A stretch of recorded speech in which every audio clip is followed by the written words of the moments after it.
सुप्रभात कक्षा।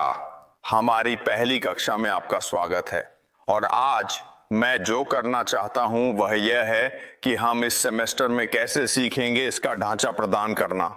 हम क्या सीख रहे हैं, हम कैसे सीख रहे हैं, हम क्यों सीख रहे हैं। ठीक है, तो ये विचारों की कक्षा है, इसलिए आपके लिए यह ध्यान देना और समझना बहुत महत्वपूर्ण है कि ये विचार एक दूसरे से कैसे जुड़े हैं। अगर मैं स्पष्ट नहीं हूं तो मुझसे सवाल पूछें। वास्तव में जितने सवाल हो सके उतने पूछने की आदत डालें, क्योंकि इस तरह से आप अधिक सीखेंगे। सीखना आपके लिए अधिक मजेदार होगा और सीखना आपके लिए बहुत अधिक स्पष्ट होगा। ठीक है, तो सवाल पूछने की आदत डालें।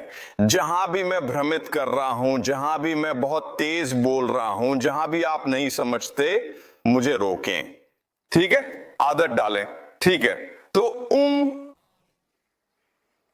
मैं पहले इमैनुअल कांत के बारे में बात करना चाहता हूं। हम इस सेमेस्टर में बहुत चर्चा करेंगे क्योंकि वह पश्चिमी इतिहास के सबसे महान दार्शनिक हैं और उन्होंने हमें सिखाया कि दुनिया कैसे काम करती है। और यह उन्होंने हमें बताया कि हम कभी भी वस्तुनिष्ठ वास्तविकता को नहीं जान सकते। एक वस्तुनिष्ठ वास्तविकता है जिसे वह नुमेना कहते हैं। ठीक है, या चीजें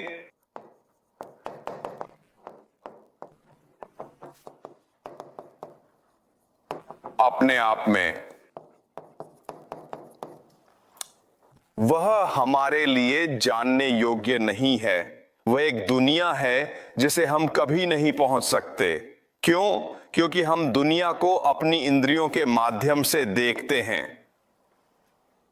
हमारी इंद्रियां, हमारी धारणा दुनिया को विकृत करती हैं और इसे एक संरचना में बदल देती हैं जिसे हम प्रक्रिया कर सकते हैं, जिसे फेनोमेना कहा जाता है। जो चीजें हमें दिखाई देती हैं। ठीक है, तो उदाहरण है समय और स्थान। समय और स्थान हमारे बाहर मौजूद नहीं है।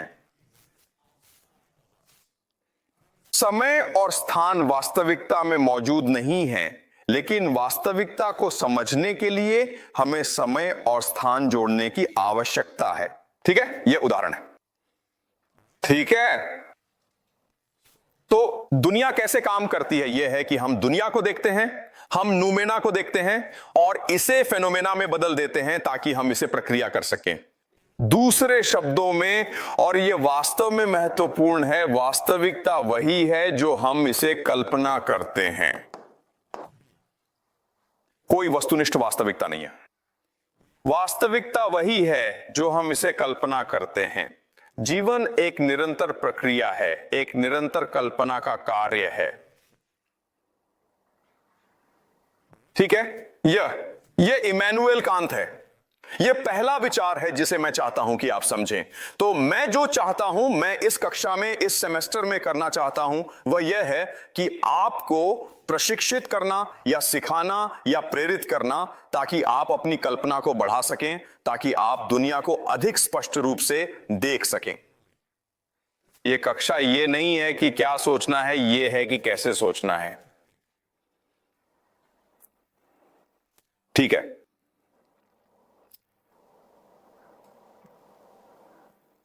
ठीक है, तो मुझे पाठ्यक्रम की संरचना समझाने दें। तो वहां अतीत है, वहां वर्तमान है और वहां भविष्य है। हम इस सेमेस्टर में सभी तीनों को देखेंगे, अतीत, वर्तमान और भविष्य। हम सभी तीनों का विश्लेषण करेंगे ताकि अपने लिए एक अधिक वस्तुनिष्ठ वास्तविकता का निर्माण कर सकें। हम सफल नहीं होंगे, हम असफल होंगे, लेकिन प्रयास की प्रक्रिया हमारे दिमाग को दुनिया के बारे में अधिक आलोचनात्मक रूप से सोचने के लिए प्रशिक्षित करेगी। तो मुझे समझाने दें कैसे।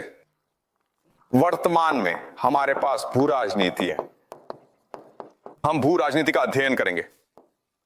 उदाहरण के लिए यूक्रेन में युद्ध क्यों है, मध्य पूर्व में युद्ध क्यों है, क्या होगा, हम भू राजनीति का अध्ययन करेंगे और हम ये समझने की कोशिश करेंगे कि यह क्यों हो रहा है। हम भू राजनीति का एक विश्लेषणात्मक मॉडल बनाने की कोशिश करेंगे। ठीक है, एक विश्लेषणात्मक मॉडल। हम फिर इस विश्लेषणात्मक मॉडल का उपयोग भविष्य के बारे में भविष्यवाणियों करने के लिए करेंगे। हम ऐसा क्यों करते हैं? क्योंकि ये भविष्यवाणियां हमें बताएंगी कि हमारा विश्लेषणात्मक मॉडल सही है या नहीं। ठीक है, क्या ये समझ में आता है? ये कृत्रिम बुद्धिमत्ता से अलग नहीं है। आप कैसे जानते हैं कि आपकी कृत्रिम बुद्धिमत्ता मॉडल सही है या नहीं? खैर, आप इसे वास्तविकता के खिलाफ परीक्षण करते हैं। ठीक है, उस कृत्रिम बुद्धिमत्ता प्रणाली और हम यहां जो करने की कोशिश कर रहे हैं उसमें कोई अंतर नहीं है। और हम ये क्यों कर रहे हैं? क्योंकि अगर हम एक विश्लेषणात्मक मॉडल प्राप्त करने में सक्षम हैं जो सही भविष्यवाणियां करता है, तो हम यह सब ले सकते हैं और वापस जाकर अतीत का विश्लेषण कर सकते हैं दुनिया के गुप्त इतिहास को प्रकट करने के लिए। यह एक परियोजना है जिसे हम इस सेमेस्टर में कर रहे हैं अपने लिए मानवता के गुप्त इतिहास की खोज करने के लिए। क्योंकि आप ये नहीं जानते होंगे, लेकिन जो इतिहास आप स्कूल में सीखते हैं या जो इतिहास आप सोचते हैं कि आप जानते हैं, वह गलत है। ठीक है, जो इतिहास आप जानते हैं, जो इतिहास आप मानते हैं, वह एक प्रणाली है जो शक्तिशाली लोगों द्वारा आपके दिमाग में डाली गई है। ठीक है, तो असली सवाल जो हम इस सेमेस्टर में देख रहे हैं वह वास्तव में है, शक्ति कैसे काम करती है।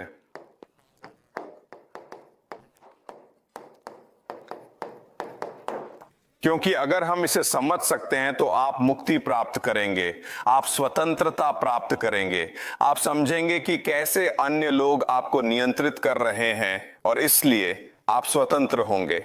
आपको उस तरीके से जीने की शक्ति मिलेगी जैसा आप जीना चाहते हैं, उस दुनिया को देखने की जो आपके लिए सच्ची है। तो मुझे आपको शक्ति के काम करने के 3 वर्तमान उदाहरण देने दें।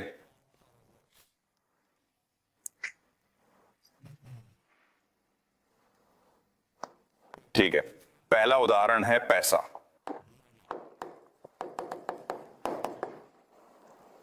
आइए एक विचार प्रयोग करें। मैं एक बैंक हूं, ठीक है, मैंने तय किया कि मैं एक बैंक खोलना चाहता हूं।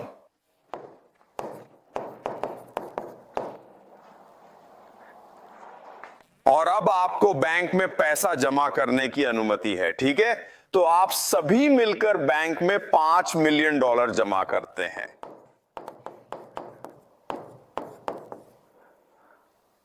अब $5 मिलियन, अब आप मेरे बैंक में $5 मिलियन क्यों जमा करते हैं? क्योंकि मैं आपको 1% ब्याज का वादा करता हूं, है ना?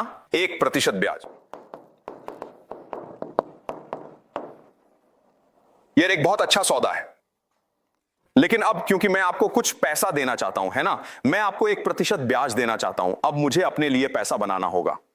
तो मेरे पास एक दोस्त है जो एक रेस्टोरेंट बना रहा है और वह कहता है मुझे एक रेस्टोरेंट बनाने के लिए $5 मिलियन की आवश्यकता है और 1 साल बाद मैं आपको 10% ब्याज के साथ वापस भुगतान करूंगा। ठीक है, 10% ब्याज, और इसलिए मैं 9% लाभ कमाता हूं और मैं इसका उपयोग अपने कर्मचारियों को भुगतान करने के लिए, खुद को वेतन देने के लिए, एक नई इमारत बनाने के लिए कर सकता हूं। ठीक है, तो अब मैं चाहता हूं कि आप इस बारे में सोचें। मैं बैंक हूं, मेरे पास $5 मिलियन जमा धन है, फिर मैंने $5 मिलियन का ऋण दिया। आज बैंक में कितना पैसा है? अनगिनत। हम अनगिनत। अब मेरे पास कितना पैसा है? मुझे आप लोगों से $5 मिलियन मिले, फिर मैंने इसे किसी और को दे दिया, है ना? तो अब बैंक में कितना पैसा है? शून्य। शून्य, है ना? यह शून्य होना चाहिए। तार्किक रूप से उत्तर शून्य है। वास्तव में शून्य वह उत्तर है जो आपको अर्थशास्त्र में सिखाया जाता है। यह वही है जो आपको सिखाया जाता है। हाँ, शून्य वह उत्तर नहीं है जो आपको अर्थशास्त्र में सिखाया जाता है। ठीक है। आप अपनी सारी धनराशि उधार नहीं दे सकते। जैसे उदाहरण के लिए उनके पास एक सीमा होगी, जैसे 25% मुझे नहीं पता, ठीक है, शायद 10%, तो आप केवल $4 मिलियन उधार दे सकते हैं। ठीक है, ठीक है, हाँ ठीक है, बहुत अच्छा बिंदु, ठीक है। ओह हाँ ठीक है, तो ये वास्तव में अच्छा है। तो अर्थशास्त्र में आप एक आंशिक आरक्षित प्रणाली के विचार के बारे में सीखते हैं, ठीक है। आंशिक आरक्षित क्या है? जैसा कि आप कहते हैं आपको एक निश्चित राशि पीछे छोड़नी होगी। यह 7% हो सकता है, यह 10% हो सकता है, यह देश पर निर्भर करता है, ठीक है। मान लीजिए 10%, तो सैद्धांतिक रूप से मैं वास्तव में $5 मिलियन उधार दे सकता हूं। मैं केवल $4.5 मिलियन उधार दे सकता हूं, ठीक है। आप सही हैं, ठीक है। यह भी कानून है, ठीक है। वास्तव में ठीक है। मान लीजिए मैं 4.5 मिलियन डॉलर उधार देता हूं, ठीक है। अब मेरे बैंक में कितनी धनराशि है? 0.5। हाँ, आधा मिलियन, सही, ठीक है। तो फिर से यह वही है जो आपको अर्थशास्त्र में सिखाया जाता है, यह वही है जो तार्किक रूप से समझ में आता है, सही। सही उत्तर जो वास्तव में वास्तविक जीवन में होता है वह यह है कि अब आपके पास $9.5 मिलियन हैं, ठीक है। यही सही उत्तर है। यह कोई मतलब नहीं बनाता, सही, लेकिन यह वास्तविकता में होता है। और हम कैसे जानते हैं? क्योंकि पिछले 20 वर्षों में चीनी बैंक, जैसे bank of China, bank of industry and commerce, agriculture bank of China, यदि आप इन बैंकों को गूगल करते हैं तो आप देखेंगे कि पिछले 20 वर्षों में ये बैंक दुनिया में सबसे बड़े बन गए हैं। यह कैसे हुआ? क्या यह इसलिए हुआ क्योंकि चीनी लोग अमीर हो गए और अपनी सारी धनराशि बैंक में डाल दी? नहीं, ऐसा नहीं हुआ। क्या हुआ दोस्तों? देश सरकार द्वारा समर्थित, ठीक है। जो हुआ वह यह था कि इन बैंकों ने निगमों, सरकार, लोगों को गगनचुंबी इमारतें बनाने, सड़कें बनाने के लिए धन उधार देना शुरू किया। दूसरे शब्दों में बैंकों ने चीन की बुनियादी ढांचा परियोजनाओं को वित्त पोषित करने के लिए कुछ भी नहीं से धन बनाना शुरू कर दिया, और यही बैंकों को करने की अनुमति है। उन्हें धन छापने, कुछ भी नहीं से धन बनाने की अनुमति है, ठीक है। क्या यह समझ में आता है? अब सवाल यह है कि रुको एक मिनट, यह थोड़ा अजीब है। यह प्रणाली कैसे अस्तित्व में आई? यह कैसे बनाई गई थी? ठीक है, खैर, वास्तव में हमारे पास यह प्रणाली कहां से आई, इसके लिए एक बहुत ही आसान व्याख्या है, ठीक है। तो मुझे प्रणाली का इतिहास और उत्पत्ति समझाने दें। तो शुरुआत में व्यापारी वित्त में लगे हुए थे, क्योंकि व्यापारियों को व्यापार की सुविधा के लिए धन की आवश्यकता थी, ठीक है। और कुछ व्यापारी अत्यधिक धनी हो गए, और जब वे बहुत धनी हो गए तो उन्होंने व्यापार और अन्य व्यापारियों का समर्थन करने के लिए बैंक शुरू किए, ठीक है। तो ये बैंक सोने में व्यापार करते थे, क्योंकि उस समय यह धन का प्राथमिक स्रोत और आपूर्ति था, ठीक है। तो जो हुआ वह यह है कि आप आएंगे और आप अपनी धनराशि, अपना सोना बैंक में सुरक्षित रखने के लिए रखेंगे, और बैंक आपको एक अनुबंध देगा, सही। एक अनुबंध बस ये कह रहा है, धन्यवाद कि आपने मुझे अपना सोना दिया, मैं वादा करता हूं कि जब भी आप चाहें मैं आपका सोना वापस दूंगा, और इसे हम रसीद कहते हैं, सही।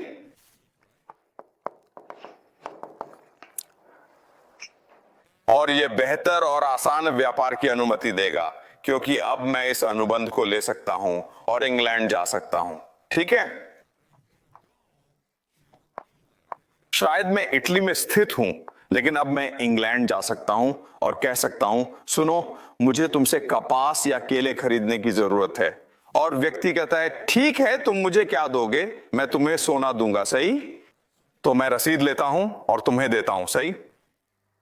और हम ऐसा क्यों करते हैं? क्योंकि अन्य लोगों को सोना देने की तुलना में यह बहुत आसान है, और इसलिए यह प्रणाली दुनिया भर में व्यापार की सुविधा प्रदान करेगी। क्या यह समझ में आता है? अब मैं बैंक हूं और मेरे पास यह सारा सोना है, और मैं इसके साथ धन कमाना चाहता हूं, इसलिए मैं इसे अन्य लोगों को देना चाहता हूं। तो अन्य व्यापारी मेरे पास आएंगे और कहेंगे, सुनो, मुझे सोने की जरूरत है, क्या तुम मुझे सोना उधार दे सकते हो? सही? लेकिन मैं उससे कहता हूं, हां, लेकिन अगर मैं तुम्हें सोना देता हूं तो तुम्हारे पास सुरक्षा समस्या होगी, यह तुम्हारे लिए असुविधाजनक है। तो क्यों ना मैं तुम्हें रसीद, एक अनुबंध दे दूं? क्या यह समझ में आता है? क्योंकि मुझे व्यापार करने के लिए, कहीं और जाने के लिए केवल अनुबंध की जरूरत है, केवल रसीद की जरूरत है। सही? तो ऐसा करके मैंने अपने बैंक में सोने को दोगुना कर दिया है। मेरे बैंक में, सही, मैंने कुछ भी नहीं से धन बना लिया है। तो सोना अभी भी 5 मिलियन है, वो नहीं बदला है, लेकिन रसीद अब 5 मिलियन प्लस 5 मिलियन है। तो सैद्धांतिक रूप से अब मेरे बैंक में 10 मिलियन है।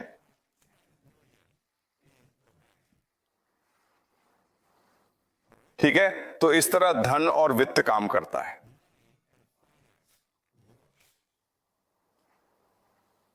अब इस प्रणाली में एक समस्या है। इस प्रणाली में समस्या क्या है? प्रतिष्ठा। आपका क्या मतलब है? वे क्यों? जैसे वे अन्य लोग रसीद को सोने के रूप में क्यों लेंगे, जैसे 70? ठीक है, यह एक अच्छा सवाल है। ठीक है, लोग मुझ पर विश्वास क्यों करते हैं? ठीक है, उत्तर बहुत सरल है। उत्तर यह है कि मानव इतिहास के अधिकांश समय के लिए लोगों को धन की आवश्यकता नहीं थी। अगर आप सिर्फ एक सामान्य व्यक्ति होते तो आप क्या कर रहे होते? आप एक गांव में फसल उगा रहे होते। अगर आप नई चीजें प्राप्त करना चाहते तो आप क्या करते? आप किसी और के साथ व्यापार करते। सही? शायद आपके पास एक सोना है जो मुझे चाहिए। खैर, तो मैं आपको इसके लिए एक गाय दूंगा।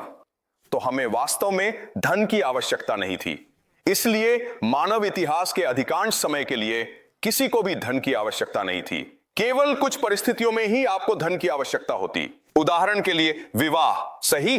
ठीक है, तो मानव इतिहास के अधिकांश समय के लिए धन का प्रतिनिधित्व एक ऐसा ऋण था जो चुकाया नहीं जा सकता था। मंदी। ओह, माफ करना, ऋण जो कभी चुकाया नहीं जा सकता था। तो उदाहरण के लिए एक बहुत ही सामान्य बात है, शायद आप और मैं लड़ते हैं और मैं आपको मार देता हूं। खैर, सिद्धांत रूप में आपके परिवार को अब आकर मुझे मारना चाहिए, लेकिन जाहिर है इससे बहुत सारी समस्याएं पैदा होंगी। सही? तो विवाद को सुलझाने का तरीका यह होगा कि मैं आपके परिवार को धन दूंगा, क्योंकि धन का प्रतीकात्मक रूप से मतलब था, मुझे खेद है कि मैंने आपको मार दिया। यह एक ऋण है जो कभी चुकाया नहीं जा सकता। ठीक है, यही धन का उपयोग अधिकांश परिस्थितियों में मानव इतिहास के दौरान किया गया था। वास्तव में धन का कोई वास्तविक उपयोग नहीं था, यह प्रतीकात्मक था। लेकिन व्यापार के उदय के साथ व्यापारियों को व्यापार की सुविधा के लिए धन की आवश्यकता थी। लेकिन ये व्यापारी एक दूसरे को जानते थे, इसलिए वे एक दूसरे पर वैसे भी विश्वास करते थे। इसलिए धन उनके लिए व्यापार को आसान बनाने का एक साधन था। ठीक है? क्या यह समझ में आता है? ठीक है। ठीक है, ठीक है। तो चलिए सवाल पे वापस आते हैं। यह प्रणाली बहुत अच्छी लगती है, मैं कुछ नहीं से पैसा छाप सकता हूं, लेकिन इस प्रणाली में एक समस्या है।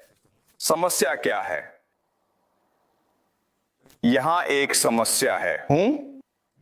जैसे आप रसीदों को जाली बना सकते हैं और आप जानते हैं पैसे की नकली बना सकते हैं। ठीक है, यह वास्तव में एक अच्छा सवाल है। ठीक है, तो हां, क्या यह संभव है कि अनुबंध को जाली बनाया जा सके? ठीक है, तो यह वास्तव में एक अच्छा बिंदु है। समस्या यह है, तो जवाब यह है कि वे सभी एक दूसरे को जानते थे। ठीक है, क्योंकि यह एक बहुत छोटा समूह है। फिर से हम उस आधुनिक काल तक नहीं पहुंचे हैं जहां बहुत सारे लोग पैसे का उपयोग कर रहे हैं। अगर ऐसा है तो जालसाजी एक समस्या बन जाती है।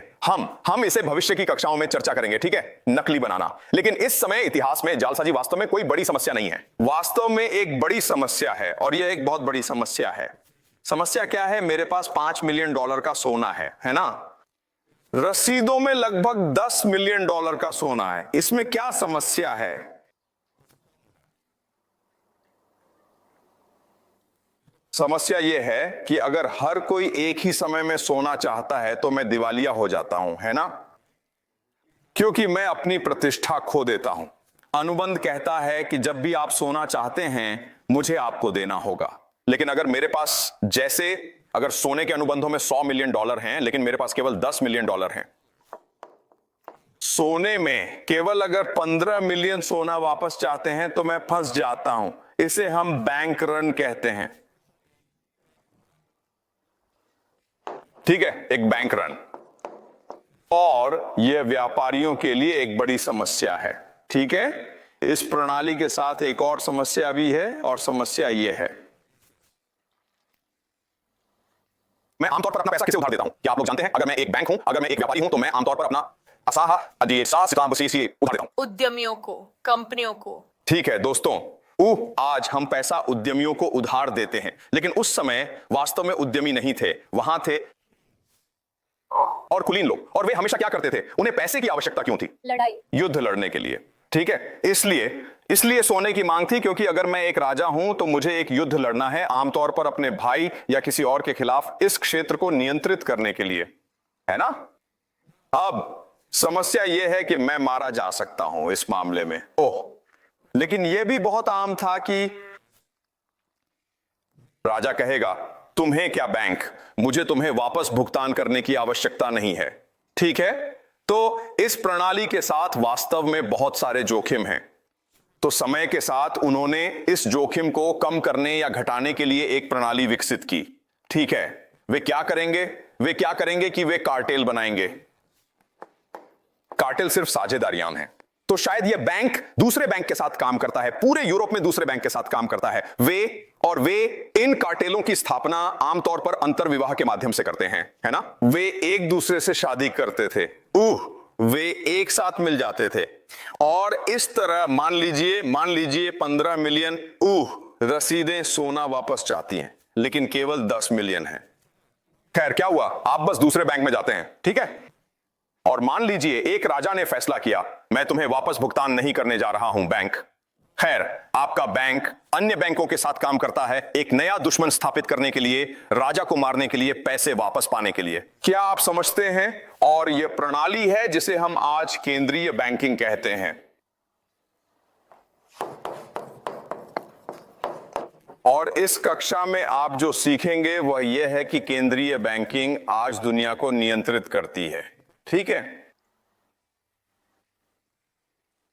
अब इस प्रणाली के बारे में वास्तव में महत्वपूर्ण बात यह है कि यह शक्ति पर आधारित है ना? और शक्ति क्या है? ये कुछ नहीं, पैसा अनुबंध को सब कुछ में बदल सकती है। ठीक है, यही पैसा है।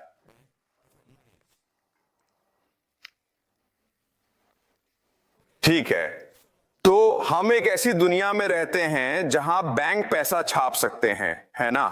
तो अब चलिए खुद से सवाल पूछते हैं। यहां 1 मिनट रुको। अगर बैंक जितना संभव हो उतना पैसा छाप सकते हैं, तो हमारे पास गरीबी क्यों है ना? क्योंकि हम गरीब लोगों को पैसा दे सकते हैं और वे अब गरीब नहीं रहेंगे। हमारे पास गरीबी क्यों है? अगर दुनिया में जितना खाना हम चाहते हैं उतना है, तो लोग अभी भी भूखे क्यों हैं? क्यों?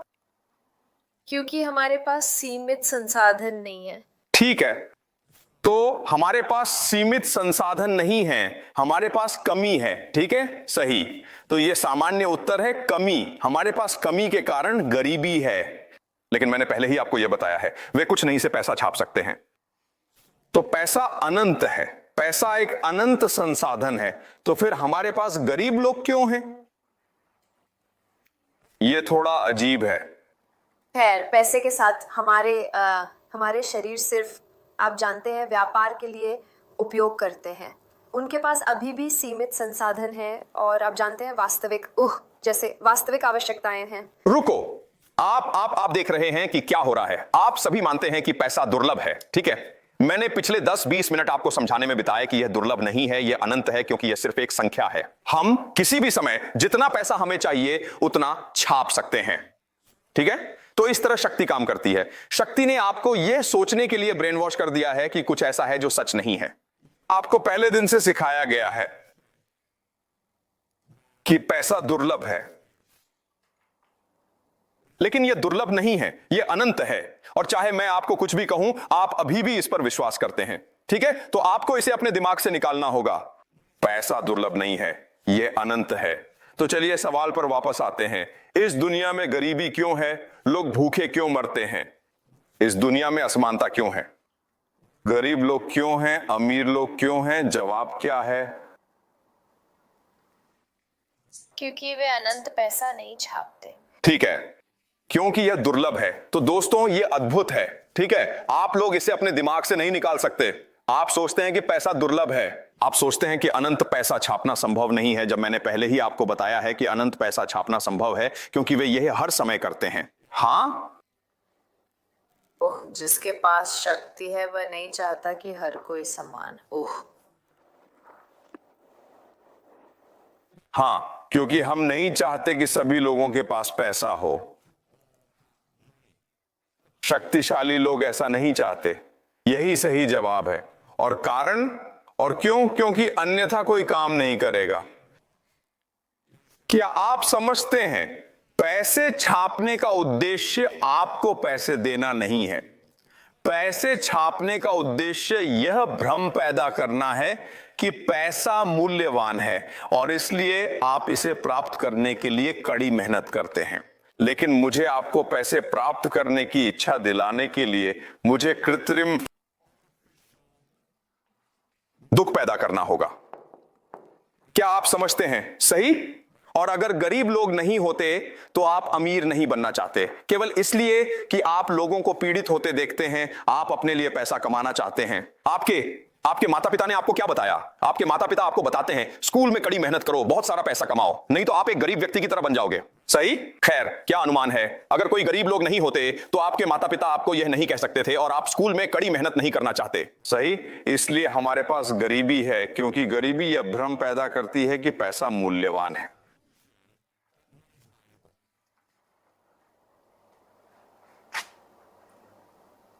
दूसरे शब्दों में, गरीबी वह नहीं है जो आप अपने आप करते हैं, यह वह है जो शक्तिशाली लोग आपके साथ करते हैं। अब मैं आपसे एक और सवाल पूछता हूं। आप लोगों ने कुछ अर्थशास्त्र पढ़ा है। हमारे पास संकट क्यों होते हैं? संकट, उदाहरण के लिए शेयर बाजार का गिरना, या उदाहरण के लिए अर्थव्यवस्था का गिरना और लोगों की नौकरियां खोना। हमारे पास संकट क्यों होते हैं? मुझे नहीं पता। बिल्कुल, आपको अर्थशास्त्र की कक्षा में यह नहीं सिखाया जाता। यह थोड़ा अजीब है ना? संकट का उद्देश्य पैसे को नष्ट करना है। हमें पैसे को नष्ट करने की आवश्यकता क्यों है? क्योंकि अगर प्रणाली में बहुत अधिक पैसा होता है तो लोगों को काम करने की आवश्यकता नहीं होती। इसलिए आपको इस पैसे को नष्ट करना होगा ताकि लोग महसूस करें कि पैसा दुर्लभ है। ठीक है, क्या यह समझ में आता है? तो हमारे पास युद्ध क्यों होते हैं? सही। फिर दुनिया में युद्ध क्यों होते हैं? क्योंकि वे दुर्लभ संसाधनों के लिए लड़ रहे हैं, है ना? मैंने पहले ही आपको बताया, दुर्लभता एक झूठ है। असली कारण यह है कि युद्ध का उद्देश्य धन को नष्ट करना है, ताकि आप सोचें कि पैसा मूल्यवान है। आप समझते हैं? आप लोग वर्ल्ड ऑफ वॉरक्राफ्ट या ये गेम खेलते हैं, है ना? क्या अनुमान है दोस्तों? वर्ल्ड ऑफ वॉरक्राफ्ट और हमारी दुनिया में बिल्कुल कोई अंतर नहीं है। आप बस बिना मतलब के इधर उधर दौड़ते हैं, क्रेडिट प्राप्त करने के लिए कड़ी मेहनत करते हैं ताकि चीजें खरीद सकें। अगर क्रेडिट आसमान से गिरते, क्योंकि वे ऐसा कर सकते हैं, है ना? वे वास्तव में इंजन को प्रोग्राम कर सकते हैं ताकि कुछ नहीं से पैसा छाप सकें। आप हर दिन कुछ नहीं करेंगे, आप खेल नहीं खेलेंगे, ठीक है? केवल इसलिए कि आप मानते हैं कि दुनिया में दुर्लभता है और आपको धन प्राप्त करने के लिए कड़ी मेहनत करनी चाहिए, आप कोई काम करते हैं। क्या आप इसे समझते हैं? ठीक है, तो ये दुनिया जिसमें हम रहते हैं, ये एक पूरी तरह से भ्रम है जो केंद्रीय बैंकिंग द्वारा बनाया गया है ताकि हम जितना संभव हो सके उतनी कड़ी मेहनत करें, क्योंकि असली मूल्य पैसा नहीं है। असली मूल्य वह काम है जो हम करते हैं। ठीक है, क्या यह समझ में आता है दोस्तों? ठीक है। हाँ, पूछना चाहता था, आपने कहा कि दुर्लभता एक भ्रम है ना? लेकिन मैं समझता हूँ कि पैसा अनंत रूप से छापा जा सकता है, लेकिन संसाधन जैसे कि भोजन और भूमि, आप जानते हैं, वे तकनीकी रूप से असीमित नहीं हैं। तो दुर्लभता अन्य संसाधनों में अभी भी मौजूद है। ठीक है, यह एक बहुत अच्छा सवाल है। ठीक है, तो सवाल है क्या भोजन दुर्लभ नहीं है? क्योंकि भोजन एक सीमित संसाधन है ना? अपने आप पर एक एहसान करें, ठीक है? कहीं भी बीजिंग में कहीं भी कचरे के ढेर पर जाएं और देखें कि हर दिन कितना भोजन बर्बाद होता है। अगर भोजन दुर्लभ होता तो हमारे पास भोजन की बर्बादी क्यों होती? ठीक है, तो अगर आप गणित करते हैं तो आप पाएंगे कि सभी को खिलाने के लिए पर्याप्त भोजन है। ठीक है, भूख और भुखमरी की आवश्यकता नहीं है, यह एक कृत्रिम संकट है। ठीक है, क्या यह समझ में आता है? तो आप सही हैं कि हां, भोजन अनंत नहीं है, लेकिन यह प्रचुर मात्रा में है। यह बहुत है, लोगों को खिलाने के लिए पर्याप्त है। ठीक है, भूमि के बारे में क्या? भूमि, तेल संसाधनों के बारे में क्या? आप जानते हैं कारण पहले दीवार के खिलाफ। ठीक है, ठीक है। ओह, तो फिर से आप लोग दुर्लभता मानसिकता में फंसे हुए हैं। ओह, और यह बहुत ही विश्वसनीय है। तो चलिए आगे बढ़ते हैं। ठीक है, तो यह कुछ ऐसा है जिस पर हम बाद में वापस आएंगे।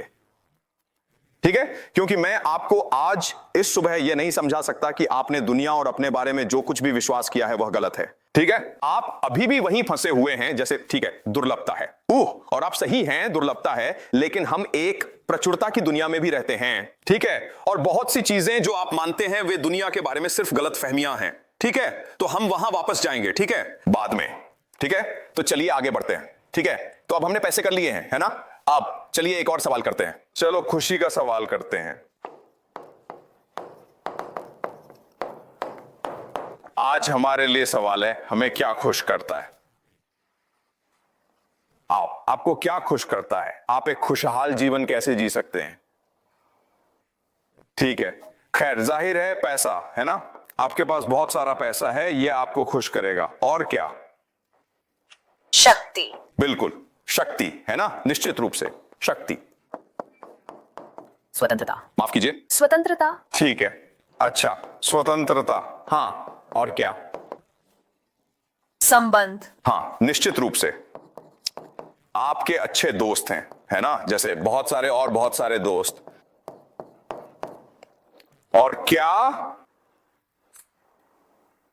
रोमांटिक संबंध। ठीक है, प्यार, है ना? प्यार, निश्चित रूप से। और क्या? जैसे वीडियो गेम, मुझे लगता है छुट्टियां। ठीक है, बहुत सारी और बहुत सारी चीजें। ठीक है, इस सूची के बारे में आप जो खोजेंगे वह यह है कि आप व्यक्तिगत खुशी के बारे में सोच रहे हैं।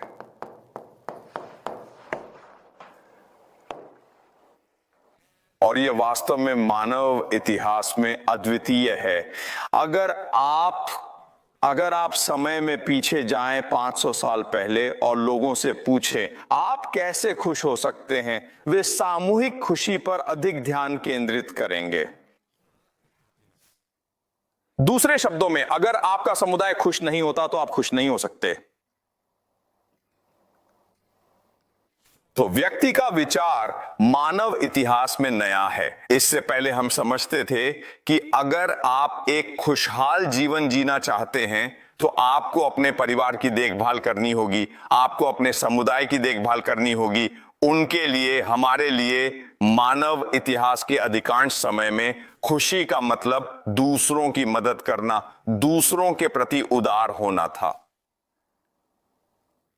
उदाहरण के लिए मान लीजिए कि मैं चला जाता हूं और फिर मैं बहुत सारा सोना पाता हूं, है ना? मैं वापस आता हूं और मैं इस सारे सोने के साथ सबसे पहले क्या करता हूं, क्या आप लोग जानते हैं? और यह जैसे प्राचीन अतीत है, एक गड्ढा खोदें और उन्हें अंदर डाल दें। ठीक है, हाँ, अच्छा, है ना? हम एक गड्ढा खोदेंगे और उस पैसे को अंदर डाल देंगे क्योंकि हम इसे अपने बच्चों को देना चाहते हैं। यह एक आधुनिक मानसिकता है, लेकिन पहले वे क्या करते थे? और यह हर समाज में हुआ। अगर मैं एक दिन अमीर बन जाऊं तो सबसे पहले मैं क्या करूंगा? दिखावा। हूं? दिखावा नहीं, ठीक है, तो हम इसे सीखेंगे, ठीक है? लेकिन सबसे पहले जो लोग करते थे वह यह था कि वे सभी के लिए एक बड़ा भोज रखते थे। वे अपना सारा पैसा एक बड़े भोज पर खर्च कर देते थे, क्योंकि जो मायने रखता था वह था समुदाय के भीतर आपकी प्रतिष्ठा, जो मायने रखता था वह था आपकी उदारता। अगर आप एक दिन अमीर हो जाते तो आप सुनिश्चित करते कि आपके धन से समुदाय के सभी लोग लाभान्वित हों। आमतौर पर एक बड़ा भोज आयोजित करके। और अंदाजा लगाओ दोस्तों, यह चीन में अधिकांश चीनी इतिहास के लिए सच था, है ना। अगर आप एक चीनी गांव से आते हैं और आप बीजिंग आते हैं, एक रेस्तरां खोलते हैं, बहुत सारा पैसा कमाते हैं, आप अपने गांव वापस जाते हैं, तो सबसे पहले आप क्या करते हैं? एक भोज। आओ दोस्तों, आप सभी के लिए एक बड़ा भोज रखते हैं, ठीक है। तो ये हमारे अंदर बहुत गहराई से बसा हुआ है, ठीक है। लेकिन जैसा कि आप कहते हैं, आज हम मानते हैं कि अगर आपके पास बहुत सारा पैसा है तो उसे जमीन के नीचे या बैंक में रख दें, ठीक है। लेकिन तब अधिकांश मानव इतिहास के लिए हम इसे एक बड़े भोज पर खर्च कर देते थे। हम चाहते थे कि हर कोई हमारी खुशी में शामिल हो और यही हमें खुश करता था, ठीक है। क्या कोई सवाल? हाँ, मैं सोच रहा था कि आपने कहा कि ओह ये कुछ स्तरों पर प्रतिष्ठा के लिए था, क्या? हाँ, क्या यह आपके व्यक्तिगत खुशी में गिना जाएगा? क्योंकि अमीर होने के बाद आप अपनी प्रतिष्ठा की परवाह करते हैं। ठीक है। हाँ, तो आप पूछ रहे हैं क्या यह व्यक्तिगत प्रतिष्ठा के बारे में नहीं है? और फिर से मेरा मतलब है यह कठिन है, ठीक है। लेकिन व्यक्ति की अवधारणा पहले मौजूद नहीं थी, हमने इसे बस बनाया है। यह विचार कि मैं अपने परिवार से स्वतंत्र, अपने समुदाय से स्वतंत्र, मेरे आसपास की दुनिया से स्वतंत्र एक व्यक्ति हूं, कोई मतलब नहीं रखता। आप पर अतीत में सबसे बुरी सजा क्या दी जा सकती थी? मान लीजिए कि हम लड़ाई में पड़ जाते हैं और मैं आपको मार देता हूं, है ना। जैसे आपका वे कहते हैं कि आप अब इस जनजाति के सदस्य नहीं हैं। बिल्कुल, निर्वासन, देश निकाला, मौत नहीं, है ना।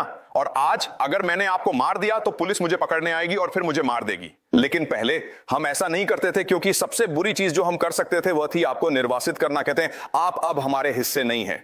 आप समझते हैं? तो व्यक्ति की अवधारणा मौजूद नहीं थी, है ना। ठीक है, तो चलिए आगे बढ़ते हैं, ठीक है। तो अब मैं दुनिया की दो समझ प्रस्तुत करने जा रहा हूं और आप मुझे बताएंगे कि आपको कौन सी समझ सही लगती है। पहली समझ, हम मनुष्यों के पास कोई एजेंसी नहीं है, हमारे पास कोई नियंत्रण नहीं है। क्यों? क्योंकि वहां शक्तिशाली देवता हैं, ठीक है। वहां ये शक्तिशाली देवता हैं जैसे अपोलो, डायोनिसस। समस्या यह है कि वे भी अन्य देवताओं द्वारा नियंत्रित होते हैं जो अधिक शक्तिशाली होते हैं, जैसे उदाहरण के लिए भाग्य, सौभाग्य। और फिर वहां ये वास्तव में प्राचीन देवता हैं जो ब्रह्मांड की संरचना को नियंत्रित करते हैं। उदाहरण के लिए शायद क्रोध और गर्व। तो आपके पास वास्तव में कोई व्यक्तिगत एजेंसी नहीं है, क्योंकि हमेशा एक देवता आपके साथ खिलवाड़ कर रहा है, ठीक है। आप अमीर हो सकते हैं, लेकिन फिर गर्व का देवता आपको देखता है और कहता है नहीं नहीं नहीं, मुझे इस नश्वर को सबक सिखाना है। तो देवता मेरे अंदर आता है, मुझे बहुत अहंकारी बना देता है और मैं गड़बड़ कर देता हूं, ठीक है। तो हम हमेशा इन शक्तियों द्वारा नियंत्रित होते हैं जो हमारी समझ से परे हैं, ठीक है। तो यह पहली विश्व दृष्टि है। दूसरी विश्व दृष्टि यह है, हम सिनैप्स हैं जो यादें उत्पन्न करते हैं, ठीक है। हम यादें हैं, हमारी दुनिया की समझ हमारे अनुभव से आती है। यह सिनैप्स द्वारा नियंत्रित होती है। सिनैप्स डीएनए के संयोजन से आते हैं और पर्यावरण, हमारे जीन और पर्यावरण के साथ हमारी बातचीत, हमारे अनुभव। और इसका मतलब यह है कि अब हम अपने व्यक्तिगत भाग्य पर नियंत्रण कर सकते हैं।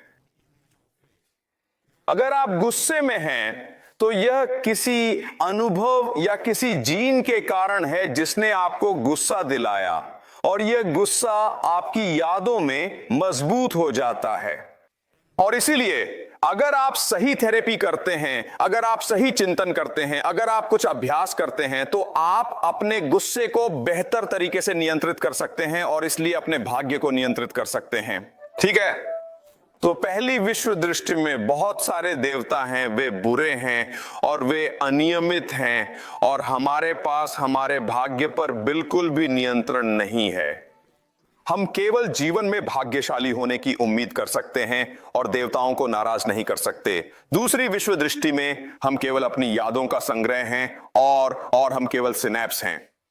तो अगर हम यादों और सिनैप्स को सही तरीके से नियंत्रित कर सकते हैं तो हम सभी समस्याओं से मुक्त हो सकते हैं। हम गुस्से से मुक्त हो सकते हैं, हम अवसाद से मुक्त हो सकते हैं, हम दुख से मुक्त हो सकते हैं। ठीक है, मुझे यह सवाल पूछने दो, कौन सी विश्व दृष्टि वास्तविकता का अधिक सटीक प्रतिबिंब है? दूसरी। ये दूसरी है ना? क्योंकि यह न्यूरोसाइंस, विज्ञान या मनोविज्ञान या मनोरोग है।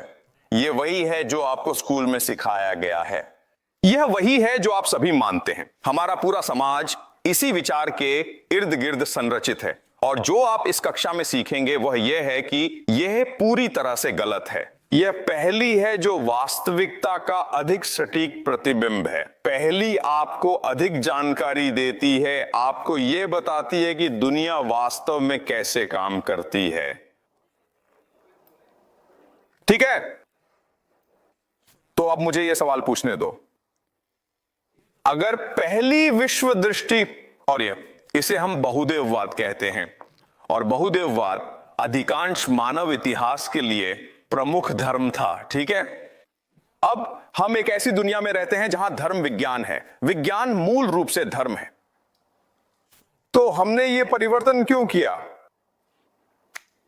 लाभ क्या है? अगर आप एक शक्तिशाली व्यक्ति हैं तो आप पहले की बजाय दूसरी को क्यों पसंद करेंगे? दूसरी। क्यों? शक्तिशाली लोगों के लिए लाभ क्या है? क्यों शक्ति दूसरी को मानना चाहती है लेकिन पहली को नहीं? वे इसे असफलता पर दोष दे सकते हैं और इसे डाल सकते हैं। ये हाँ, ठीक है। तो व्यक्तिगत जिम्मेदारी का विचार, ठीक है, तो फिर अधिक नियंत्रण है। ठीक है, इस प्रणाली में लोगों को नियंत्रित करना आसान है। ठीक है, यह पहला लाभ है। दूसरा लाभ क्या है? दूसरा लाभ यह है कि आप अधिक मेहनत करेंगे, है ना? क्योंकि पहले सिस्टम में आप सोचते हैं, आप जानते हैं क्या, मुझे बहुत सारा पैसा कमाने की जरूरत नहीं है, क्योंकि अगर मैं बहुत सारा पैसा कमाता हूं तो देवता मुझे दंडित करेंगे और मुझे गर्वित बना देंगे, इसलिए मैं बस जीवन का आनंद लूंगा और आराम से रहूंगा। ठीक है, तो पहले दूसरे सिस्टम में नहीं, मेरे अपने जीवन पर मेरा नियंत्रण है, इसलिए मुझे कड़ी मेहनत करनी चाहिए। ठीक है, तो और फिर से इस सिस्टम का पूरा उद्देश्य आपको जितना संभव हो सके उतना कड़ी मेहनत करने के लिए प्रेरित करना है, क्योंकि जब आप कड़ी मेहनत करते हैं तो वह शक्तिशाली लोगों के लिए वास्तविक धन उत्पन्न करता है। पैसा कुछ नहीं करता। ठीक है, पैसा बस आपको कड़ी मेहनत करने के लिए प्रेरित करता है, इसलिए यह आपको अधिक मेहनत करने के लिए मौजूद है। और एक और लाभ है, या और भी लाभ है, लेकिन क्या एक और लाभ है? ठीक है, दूसरा लाभ यह है असहायता। यह आपको असहाय बनाता है। क्यों? यह सिस्टम आपको पूरी तरह से असहाय बनाने के लिए डिजाइन किया गया है। क्यों? आप कुछ भी नियंत्रित नहीं कर सकते। क्यों? सब कुछ देवताओं और भाग्य द्वारा नियंत्रित होता है। नहीं।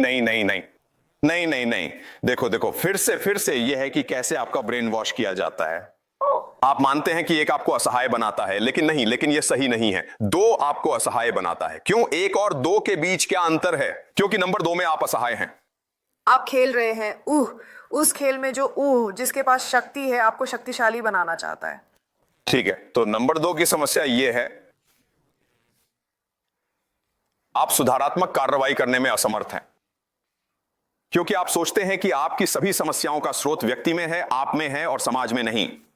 नंबर 1 के साथ आप सुधारात्मक कार्रवाई करने में सक्षम हैं और दुनिया को बदलने का एकमात्र तरीका सुधारात्मक कार्रवाई के माध्यम से है। क्या यह समझ में आता है? यह एक बहुत महत्वपूर्ण बिंदु है। 2 को इस तरह से डिजाइन किया गया है कि आप सोचें कि आपकी सभी समस्याओं का स्रोत आपके भीतर है, इसलिए आपको अन्य लोगों के कार्यों और विचारों को नजरअंदाज करना चाहिए। यह आपके लिए कोई मायने नहीं रखता और इसीलिए आप अन्य लोगों के साथ पहचान करने में असमर्थ हैं। आप सुधारात्मक कार्रवाई करने में सक्षम नहीं हैं। अगर आप सुधारात्मक कार्रवाई करने में सक्षम नहीं हैं और आप वास्तव में दुखी महसूस करते हैं तो आप क्या करेंगे? आप वीडियो गेम खेलेंगे या पूरे दिन पोर्न देखेंगे? ठीक है, और यही आज समाज में हो रहा है। हाँ, लेकिन नंबर 2 में जैसे अनुभव से हम जानते होंगे कि आपको दूसरों की सलाह सुननी चाहिए, या आप चाहते हैं आपको दूसरों के दृष्टिकोण को लेना चाहिए और सिर्फ तो नंबर 2 में किसके पास अधिकार है? आप किसकी सुनते हैं? आप वैज्ञानिकों की सुनते हैं, है ना? वैज्ञानिकों की, क्योंकि यह सिस्टम वैज्ञानिकों द्वारा आपको धोखा देने के लिए बनाया गया था। ठीक है, यह सिस्टम, आप सोचते हैं ओह यह विज्ञान है इसलिए यह वास्तविक होना चाहिए। दोस्तों, मैं आपको एक सलाह देना चाहता हूं, ठीक है? अगर आप कभी उदास महसूस कर रहे हैं और आप अवसाद में हैं तो आपको क्या करना चाहिए? आपको क्या करना चाहिए? आपको क्या सिखाया गया है कि क्या करना चाहिए? आप उदास महसूस करते हैं, आप अवसाद में हैं, तो आपको क्या करना चाहिए? प्रकृति की सैर पर जाएं, हाँ, घूमने जाएं। ठीक है, हाँ, सही उत्तर है घूमने जाना, लेकिन ये नहीं है जो आपको सिखाया गया है ना? आपको क्या सिखाया गया है कि क्या करना चाहिए? अपने दोस्त या माता पिता को बताएं। हाँ, वह वास्तव में बहुत अच्छा है ना? तो घूमना, व्यायाम करना, आराम करना, अपने समस्या के बारे में दोस्त से बात करना, ये सब वास्तव में अच्छा है। लेकिन आपको स्कूल में वास्तव में क्या सिखाया गया है? अगर आप वास्तव में उदास महसूस कर रहे हैं तो आपको क्या करना चाहिए? बात करें। आपको एक मनोचिकित्सक से बात करनी चाहिए, है ना? मनोवैज्ञानिक से बात करनी चाहिए। और वह क्या करेगा? वह क्या करेगा? ठीक है, खैर, मैं आपको एक सलाह देने जा रहा हूं, ठीक है? और आप इसे खुद के लिए आजमा सकते हैं। लेकिन अगर आप उदास महसूस कर रहे हैं और आप अवसाद में हैं और आपको लगता है कि आपको एक मनोचिकित्सक से बात करनी चाहिए और आप ऐसा करते हैं, तो मैं आपको शर्त लगाता हूं कि मनोचिकित्सक इसे और भी बदतर बना देगा। आप मनोचिकित्सक से बात करने के बाद और भी बुरा महसूस करेंगे, ठीक है? और इसका कारण यह है कि यह सिस्टम आपको किसी भी समस्या से ठीक करने के लिए डिजाइन नहीं किया गया है। सिस्टम आपको अधिकार पर निर्भर बनाने के लिए है। आप जानते हैं कि अगर आप उदास महसूस करते हैं तो आप जानते हैं क्या? बस एक सैर पर जाएं, दोस्त से बात करें, समय के साथ आप बेहतर महसूस करेंगे। लेकिन सिस्टम आपको सिखाता है नहीं, अगर आप उदास महसूस करते हैं तो एक मनोचिकित्सक से बात करें जो आपको दवाएं देगा। यह आपको अधिकार पर निर्भर बनाने के लिए डिजाइन किया गया है। हाँ, मैं जानना चाहता हूँ कि जैसे परिदृश्य 1 में दुनिया नंबर 1 में क्या भगवान भी एक अधिकार नहीं होगा? जैसे भगवान भी एक अधिकार होगा। यह वास्तव में एक बहुत अच्छा सवाल है, ठीक है? भगवान एक अधिकार है, ठीक है? और यह वास्तव में एक बहुत अच्छा सवाल है। आपका बहुत धन्यवाद। ओम, मुझे आपको दोनों सिस्टम समझाने के लिए समय देना होगा और मैं ऐसा करूंगा। लेकिन नंबर 1 के बारे में वास्तव में महत्वपूर्ण क्या है? देवता वास्तव में बुरे लोग हैं, ठीक है? नंबर 1 के देवता बहुदेववादी सिस्टम में वे हमेशा लड़ते रहते हैं। वे प्रतिशोधी हैं, वे गुस्से में हैं, वे गर्वित हैं, लेकिन क्योंकि वे देवता हैं वे सोचते हैं कि वे इससे बच सकते हैं। और यही अंतर है मनुष्यों और देवताओं के बीच। हम सब एक जैसे हैं, हम सब गुस्से में हैं, हम सब ईर्ष्यालु, हम सब लड़ते हैं, ठीक है? लेकिन देवता इससे बच सकते हैं, मनुष्य नहीं कर सकते। देवता अहंकार कर सकते हैं, हम अहंकार नहीं कर सकते। क्या आप समझते हैं? तो यह विचार कि ओह, शक्ति में लोग दयालु हैं, शक्ति में लोग अधिकार के आंकड़े हैं जो हमारे सर्वोत्तम हितों के लिए हैं, यह एक नया आधुनिक अवधारणा है। पहले यह माना जाता था कि राजा एक राजा है। क्यों? क्योंकि वह देवताओं द्वारा पसंद किया गया है। यह इसलिए नहीं है कि वह एक अच्छा व्यक्ति है, यह इसलिए नहीं है कि वह एक न्यायपूर्ण शासक है, यह सिर्फ इसलिए है कि देवता उसे किसी भी कारण से पसंद करते हैं। लेकिन क्या आप जानते हैं, देवता देते हैं और देवता लेते हैं। शायद आज राजा हमें शासित करेगा, लेकिन शायद 5 साल बाद वह दुर्भाग्यशाली हो जाता है और देवता उसे मार देते हैं। बहुत बुरा। अगर आप ग्रीक पौराणिक कथाएं पढ़ते हैं, और हम इस कक्षा में ऐसा करेंगे, ठीक है? हम ग्रीक सभ्यता में जाएंगे, हम ओडिपस को देखेंगे, हम होमर, इलियड को देखेंगे, ठीक है? वे इस बारे में हमेशा बात करते हैं। भाग्य कुछ ऐसा है जिसे आप नियंत्रित नहीं कर सकते। यह कुछ ऐसा है जो आपके साथ होता है, और इसलिए आपको अपने जीवन को सबसे अच्छे तरीके से जीना चाहिए, ठीक है? तो अंतर यह है, पहले में उनके पास एक अवधारणा है जिसे यूडेमोनिया कहते हैं।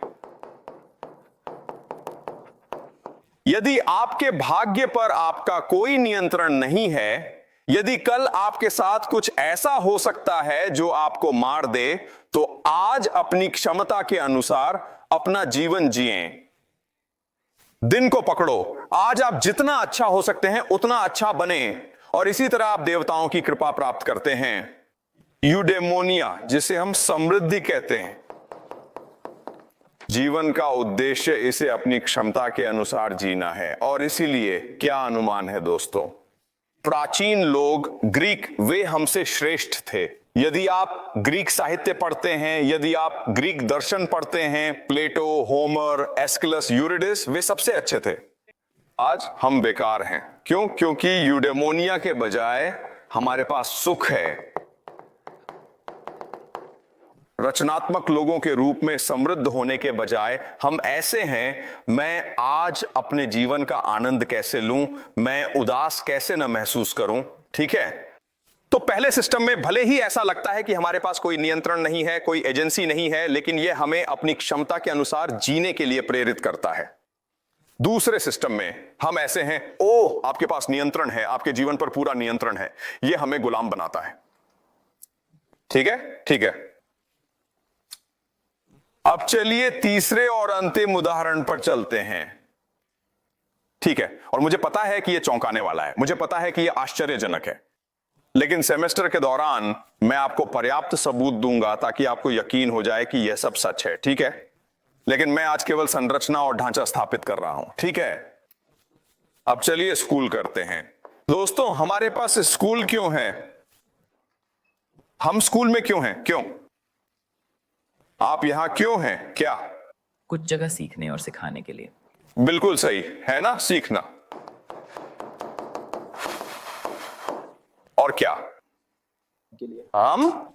डिग्री प्राप्त करने के लिए। ठीक है, डिग्री प्राप्त करने के लिए। ठीक है, स्नातक करने के लिए। और क्या? दूसरे विषय को सीखने के लिए। ज्ञान।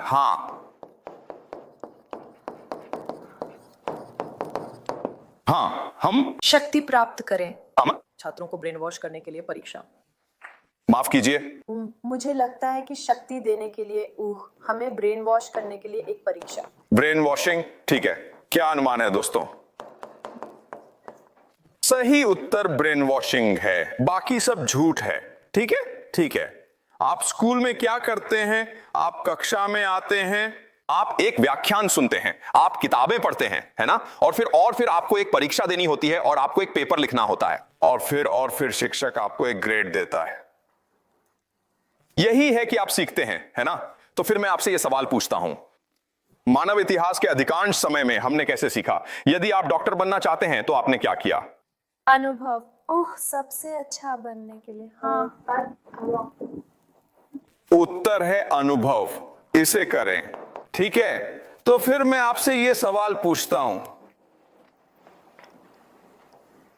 मान लीजिए आप 12 साल के हैं, आप डॉक्टर बनना चाहते हैं। ठीक है, आपके सामने दो रास्ते हैं। पहला रास्ता है, आप जानते हैं क्या, मैं आपको एक अस्पताल में डाल रहा हूं और आप वहां लगभग 10 साल तक सीखेंगे। कोई आपको मार्गदर्शन करेगा, कोई आप उस व्यक्ति के प्रशिक्षु बनेंगे। शायद पहले साल में आप केवल फर्श साफ करते हैं। ठीक है, लेकिन आप डॉक्टर को देखेंगे और फिर अंततः डॉक्टर आपको बताएगा कि मरीजों का इलाज कैसे करना है। ठीक है, यह पहला सिस्टम है। दूसरा सिस्टम है कि आप दुनिया के सबसे अच्छे स्कूल में जाते हैं, फिर आप हार्वर्ड में स्नातक के लिए जाते हैं, फिर आप हार्वर्ड मेडिकल स्कूल जाते हैं, दुनिया के सबसे अच्छे मेडिकल स्कूल में। ठीक है, 30 साल की उम्र में कौन बेहतर डॉक्टर है, नंबर 1 या नंबर 2?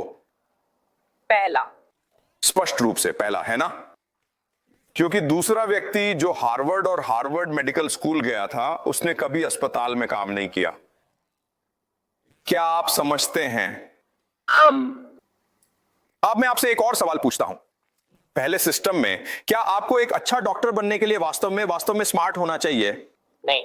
वास्तव में नहीं। पहले सिस्टम में कोई भी डॉक्टर बन सकता है, कोई भी। हम मनुष्य सभी कुछ भी सीखने की क्षमता के साथ पैदा होते हैं, यदि आप इसे सीखना चाहते हैं, है ना। यदि आप इंजीनियर बनना चाहते हैं, आप वकील बनना चाहते हैं, यदि आप डॉक्टर बनना चाहते हैं, यदि आप वैज्ञानिक बनना चाहते हैं, आप कुछ भी बन सकते हैं। ठीक है, बस एक मार्गदर्शक खोजें। जो आपको यह सिखा सके कि इसे कैसे करना है, और मैं आपको गारंटी देता हूं कि आप इसे अच्छी तरह से करना सीखेंगे और कोई भी यह कर सकता है। लेकिन इसके बजाय हमारे पास एक सिस्टम है जिसमें हम छात्रों से कहते हैं तुम स्मार्ट हो, तुम बेवकूफ हो। स्मार्ट छात्र अच्छे स्कूलों और अच्छे विश्वविद्यालयों में जाते हैं और उन्हें अच्छी नौकरियां मिलती हैं। बेवकूफ छात्र बर्तन धोने जाते हैं, ठीक है। और यह मानव इतिहास के अधिकांश समय के लिए सच नहीं था। यह आज सच है, लेकिन मानव इतिहास के अधिकांश समय के लिए यदि आप कुछ सीखना चाहते थे तो आपको केवल एक शिक्षक खोजना था, और वह शिक्षक आपको सिखाता था और फिर आप उसे सीखते थे, है ना।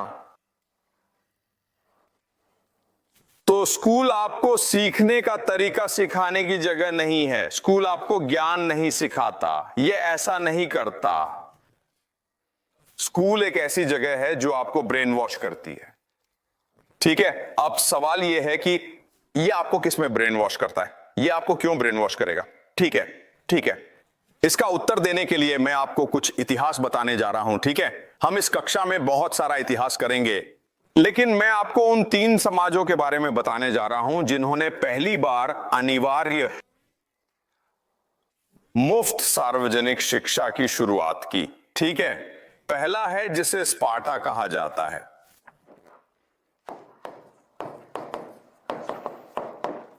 ठीक है, स्पार्टा ग्रीस में एक छोटा शहर राज्य था, लगभग 3000-4000 साल पहले, 3000 साल पहले।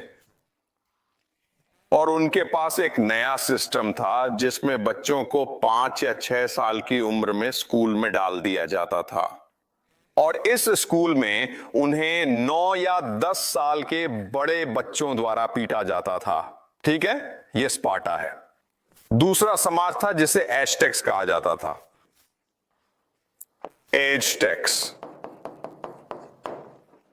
और उन्होंने भी अपने सभी बच्चों को मुफ्त अनिवार्य शिक्षा प्रदान की। वास्तव में अच्छा है ना। हाँ। और तीसरा समाज है जिसे प्रशिया कहा जाता है, और वास्तव में प्रशिया एक ऐसा सिस्टम है जिसे आज हर कोई उपयोग करता है। क्या आप लोग कोई इतिहास जानते हैं? ठीक है, इन तीनों समाजों स्पार्टा, एज़टेक्स और प्रशिया में क्या समानता है? ये सभी समाप्त हो चुके हैं। हम नहीं, ये सब WTO। इन तीनों में क्या समान है? मुक्त। ठीक है, युद्ध। तो ये तीनों समाज मूल रूप से युद्ध समाज हैं जो अपने पड़ोसियों को हराने के लिए समर्पित हैं। स्पार्टा ग्रीस में हजारों शहर राज्यों में से एक था। इन हजारों में से एकमात्र समाज जिसमें अनिवार्य शिक्षा थी। क्यों? क्योंकि स्पार्टा सबसे पहले और सबसे महत्वपूर्ण युद्ध में लगा हुआ था। स्पार्टा, आपने स्पार्टन्स के बारे में सुना है ना? ये स्पार्टन योद्धा है, ठीक है। एज़टेक्स यूरोपियों के आगमन से पहले मध्य अमेरिका में सबसे बड़ा युद्ध समाज थे। उन्होंने सभी को हरा दिया। वे युद्ध में लगे हुए थे। उन्होंने बहुत सारे मानव बलिदान भी किए, और हम एज़टेक्स के बारे में बाद में सीखते हैं। प्रशियाई सदियों तक यूरोप में सबसे बड़ी सेना, वे भी युद्ध में लगे हुए थे, ठीक है। क्या आप इसे समझते हैं? हमारे पास स्कूल क्यों है? क्योंकि स्कूल लोगों को युद्ध के लिए तैयार करने में वास्तव में अच्छे होते हैं। क्यों? क्योंकि उनके पास, माफ करें, उनके पास कम, वे कुछ बच्चों को युद्ध से निपटने के लिए सिखाते हैं। क्या है? क्यों? मुझे आपसे यह सवाल पूछने दें। क्यों नहीं, उनके पास पहले स्कूल क्यों नहीं थे? लोग क्यों कह रहे थे हमें स्कूल नहीं चाहिए? क्यों? फिर से स्पार्टा, एज़टेक्स और प्रशिया कुछ समाज थे जिनके पास मुफ्त सार्वजनिक शिक्षा थी। अन्य समाजों ने बस उनकी नकल क्यों नहीं की? क्यों? क्योंकि उनका ज्ञान दूसरों के साथ साझा किया जाना चाहिए। ठीक है, मुझे आपसे यह सवाल पूछने दें। मान लीजिए आप एक माँ या पिता हैं, क्या है, और आपके पास एक बच्चा है ना? आपके जीवन में सबसे बुरी चीज क्या हो सकती है? मृत्यु। हम? आपके माता पिता? नहीं, आप एक माँ हैं या आप एक पिता हैं। आपके पास एक बच्चा है ना? आपके जीवन में सबसे बुरी चीज क्या हो सकती है? ले लिया जाना। आपका बच्चा आपसे छीन लिया जाता है ना? स्कूल क्या करता है?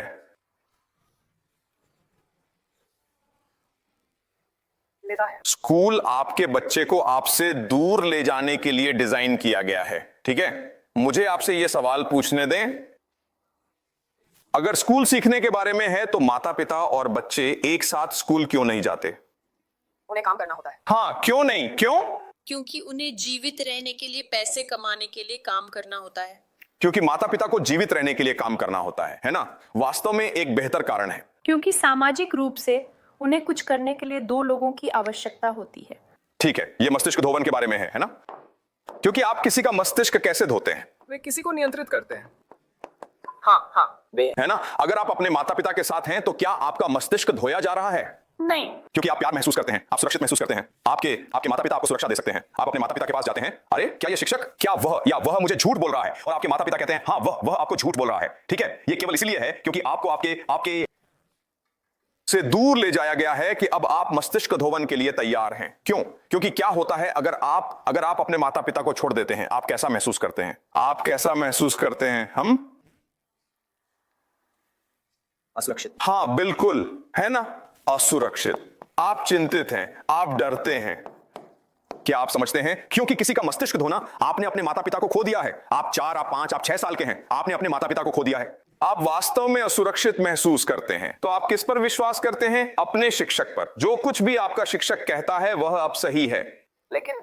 लेकिन हमारे माता पिता में से एक भी मस्तिष्क धोवन है, जैसे क्योंकि वे पहले स्कूल गए थे जब वहां। हाँ ठीक है, ये एक अच्छा बिंदु है। ठीक है, क्या हमारे मस्तिष्क माता पिता भी मस्तिष्क धोवन हैं? ये सही है, आपके माता पिता मस्तिष्क धोवन हैं। लेकिन मैं जो कह रहा हूं वह यह है कि जब एक माता पिता बच्चे के साथ होता है तो बच्चा सुरक्षित महसूस करता है। और अगर आप सुरक्षित हैं तो आप प्राधिकरण की अवज्ञा करने के लिए अधिक तैयार होते हैं, आप प्रश्न पूछने के लिए अधिक तैयार होते हैं, आप अपने लिए सोचने के लिए अधिक तैयार होते हैं, क्योंकि आप सुरक्षित महसूस करते हैं, क्योंकि आपका माता पिता आपको सुरक्षा देने के लिए वहां है। अगर आप माता पिता को हटा देते हैं तो आप ऐसा नहीं कर सकते। अब आपको उस शिक्षक पर निर्भर रहना होगा जो अब आपका मस्तिष्क धो सकता है। ठीक है, तो क्या आप हमारा मस्तिष्क धो रहे हैं? क्या मैं आपका मस्तिष्क धो रहा हूं? ठीक है, मुझे ये भी। ठीक है, ठीक है, ठीक है। तो सवाल यह है, क्या मैं आपका मस्तिष्क धो रहा हूं? ठीक है, यह एक अच्छा सवाल है और यह एक उचित सवाल है। और फिर से इसलिए मैं आपको यह बताता हूं, ठीक है? आपके पास मुझसे सवाल पूछने की क्षमता है, आपके पास मुझे चुनौती देने की क्षमता है, आपके पास अपने लिए सोचने की क्षमता है। ठीक है, तो मैं बस इतना कह रहा हूं, मुझे सुने, मुझसे सवाल पूछें और फिर अपने लिए सोचें कि मैं समझ में आता हूं या नहीं। क्योंकि मेरे कक्षा और अन्य कक्षाओं के बीच का अंतर यह है कि मैं आपको परीक्षण नहीं करता, है ना? मैं आपको ग्रेड नहीं देता। यह एक पास फेल कक्षा है। आप वास्तव में यह कहने का विकल्प चुन सकते हैं, आप जानते हैं क्या यह बकवास है, मैं अब और नहीं सुनना चाहता, मैं आपको रोक नहीं सकता। ठीक है, लेकिन स्कूल में अगर आप स्कूल नहीं जाते तो क्या होता है? आपके माता पिता गिरफ्तार हो जाते हैं। ठीक है, क्या आप समझते हैं? यही अंतर है। यह आपका चुनाव है कि ध्यान देना है या नहीं। ठीक है, तो अब सवाल यह है, ठीक है, अगर स्कूल आपको मस्तिष्क धोवन करने के लिए डिजाइन किए गए हैं तो वे आपको किसमें मस्तिष्क धोवन कर रहे हैं? खैर, वे आपको एक अवधारणा में विश्वास करने के लिए मस्तिष्क धोवन करने के लिए डिजाइन किए गए हैं जिसे राष्ट्र राज्य कहा जाता है। राष्ट्र राज्य। स्कूल आपको मस्तिष्क धोवन करने के लिए डिजाइन किए गए हैं ताकि आप सोचें कि राष्ट्र राज्य मौजूद है, ये एक व्यक्ति है, मदर चाइना। आपको इस व्यक्ति से प्यार करना चाहिए, आपको इस व्यक्ति के लिए खुद को बलिदान करने के लिए तैयार रहना चाहिए, आपको इस व्यक्ति के लिए खुद को समर्पित करने के लिए तैयार रहना चाहिए, क्योंकि यह मदर चाइना है। और हम आपको कैसे मस्तिष्क धोवन करते हैं? हम आपको भाषा सिखाते हैं, है ना? हम आपको इतिहास सिखाते हैं, हम आपको भूगोल सिखाते हैं, हम आपको यह सब सिखाते हैं ताकि आप विश्वास करें कि राष्ट्र राज्य, मदर चाइना, संयुक्त राज्य अमेरिका, फ्रांस, वे सभी मौजूद हैं। लेकिन सोचिए, क्या मानव इतिहास के अधिकांश समय में यह सोचना बेतुका था कि राष्ट्र राज्य का अस्तित्व है? ठीक है, पहले आप नहीं कहते थे मैं चीनी हूं, पहले आप कहते थे मैं बीजिंग का हूं, या मैं हैडियन से हूं, या मैं चाओयांग से हूं। सही, क्योंकि यह अधिक समझ में आता है। आप एक ऐसी जगह से हैं जहां आप लोगों को जानते हैं, लेकिन अब राष्ट्र राज्य के कारण आपको यह मानने के लिए मजबूर किया जाता है कि आप यूनान, तिब्बत, ग्वांगशी के किसी व्यक्ति के समान हैं, भले ही सोचिए दोस्तों, आपका बिल्कुल कुछ भी समान नहीं है, ठीक है, लेकिन आप सभी चीनी हैं और यही स्कूल का उद्देश्य है। स्कूल का उद्देश्य आपके अंदर एक झूठी स्मृति को स्थापित करना है कि राष्ट्र राज्य का अस्तित्व है, ठीक है। यही इतिहास है। इतिहास राष्ट्र राज्य की झूठी स्मृति है और यही कारण है कि आप सभी को स्कूल जाने के लिए मजबूर किया जाता है, ठीक है। ठीक है, शायद ये भी है कि वे चाहते हैं कि आप केवल डिग्री के बारे में सोचें और एक सामान्य व्यक्ति के रूप में काम करें, न कि कोई बुरा व्यवसाय बनाएं या अच्छा। हाँ, तो स्कूल का उद्देश्य राष्ट्र राज्य की सेवा करना है। क्या आप समझते हैं? ओह, ठीक है। सही। क्या यह समझ में आता है? यदि आप राष्ट्र राज्य में विश्वास करते हैं, यदि आप मात्र चीन में विश्वास करते हैं, तो आपको उसकी सेवा करनी होगी, आपको उसकी आज्ञा माननी होगी, आपको उसके लिए लड़ना होगा, आपको उसके लिए मरना होगा, ठीक है। तो राष्ट्र राज्य का विचार आपको प्राधिकरण के प्रति आज्ञाकारी बनाने के लिए बनाया गया था और यह बहुत प्रभावी ढंग से काम करता है। हाँ, मैं बस सोच रहा हूं कि क्या ये केवल चीनी संदर्भ में ही काम करता है, जैसे सभी देश हैं। सभी देश राष्ट्र राज्य हैं, ठीक है। तो मेरा मतलब है, मैं ये नहीं कह रहा कि चीन अन्य स्थानों से अलग है। चीन बिल्कुल अन्य स्थानों के समान है, ठीक है। इस कक्षा में आप जो सीखेंगे वह यह है कि हम इस स्थान पर कैसे पहुंचे, क्योंकि फिर से 3 चीजें जो हमने सीखी हैं, ठीक है। पैसा, व्यक्ति, राष्ट्र राज्य, ये सभी विचार और अवधारणाएं हैं जो मानव अनुभव से परे हैं।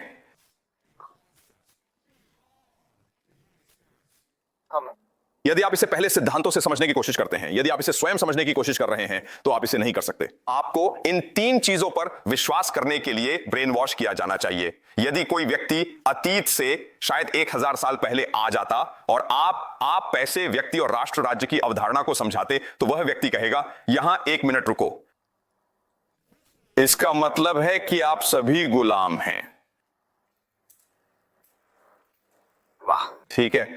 तो अब सवाल यह है कि हमें ये 3 अवधारणाएं कहां से मिली। इस कक्षा में आप जो सीखेंगे वह ये है,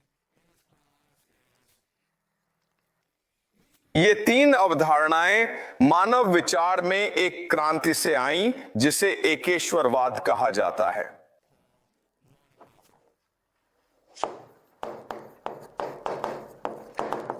एक सच्चा भगवान। एकेश्वरवाद का यह विचार हमेशा के लिए मानव इतिहास के पाठ्यक्रम को बदल दिया और इसने हमें पैसे, व्यक्ति और राष्ट्र राज्य की अवधारणाएं दी। एकेश्वरवाद इतना शक्तिशाली विचार है कि इसने कुछ नहीं से सब कुछ बना दिया, ठीक है। यही आप इस कक्षा में सीखेंगे। हम एकेश्वरवाद के बारे में सीखेंगे और हम खोज करेंगे कि इसने पैसे, व्यक्ति और राष्ट्र राज्य को कैसे बनाया और इसने मूल रूप से वह दुनिया बनाई जिसमें हम आज रहते हैं, ठीक है। ठीक है, कोई सवाल? क्या ईसाई धर्म एकेश्वरवादी है? माफ कीजिए, क्या ईसाई धर्म एकेश्वरवादी है? ठीक है। हाँ, तो 3 महान एकेश्वरवादी धर्म हैं, सही। यहूदी धर्म, ईसाई धर्म और इस्लाम। जो मैं आपको बाद में दिखाऊंगा वह यह है कि यह मूल रूप से वही धर्म है। वे एकेश्वरवादी धर्म है। हाँ, ठीक है, ठीक है। तो मैं आपको बहुत अधिक जानकारी नहीं देना चाहता, ठीक है, क्योंकि यह बहुत कुछ है। लेकिन मैं चाहता हूं कि आप लोग अवधारणाओं को याद रखें। पैसा, व्यक्ति और राष्ट्र राज्य सभी शक्तिशाली अवधारणाएं हैं जो रोजमर्रा की जिंदगी में निहित हैं। आप इससे बच नहीं सकते, ठीक है। आपको यह सोचने के लिए ब्रेन वॉश किया गया है कि वे सभी मौजूद हैं, जबकि वास्तव में वे नहीं हैं, वे वास्तव में मौजूद नहीं हैं। और यही शक्ति का काम है। शक्ति क्या है, ठीक है। शक्ति वास्तव में क्या है, इसे हम कहते हैं रसायन विद्या। रसायन विद्या मानव इतिहास के दौरान शीशे को सोने में बदलने की खोज थी, ठीक है। शीशे को सोने में।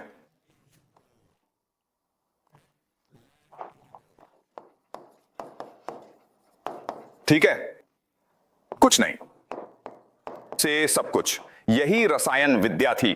और शायद विज्ञान की कक्षा में आपको सिखाया गया था कि रसायन विद्या ये नकली विज्ञान है, ये एक छद्म विज्ञान है और ये काम नहीं करता। जो आप इस कक्षा में सीखेंगे वह यह है कि हमने रसायन विद्या को प्राप्त कर लिया।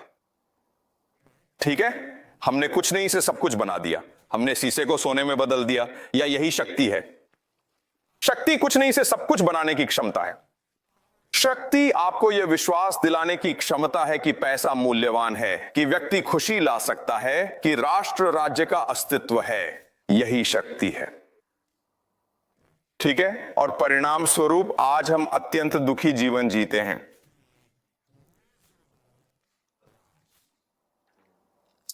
ठीक है, तो आपको यह सोचने के लिए सिखाया गया है कि ओह, जीवन बस बेहतर और बेहतर होता जाता है। इस कक्षा में आप जो सीखेंगे वह वास्तव में नहीं। ठीक है, और जो वास्तव में महत्वपूर्ण है वह यह है कि आप इस कक्षा में यह भी सीखेंगे कि यह एक दुर्घटना थी। ठीक है, यह बस एक दुर्घटना थी, यह मानव कल्पना की एक दुर्घटना है। यह इसलिए है क्योंकि हमें नहीं पता था कि हम क्या कर रहे थे कि हमने इस प्रणाली को बनाया। तो आप भी सीखेंगे वह यह है कि यदि आप मानव कल्पना को नियंत्रित करने में सक्षम हैं तो आप इसका उपयोग एक नई प्रणाली बनाने के लिए कर सकते हैं जो यूडेमोनिया या मानव बुद्धि की समृद्धि की अनुमति देती है। ठीक है, ठीक है, कोई सवाल?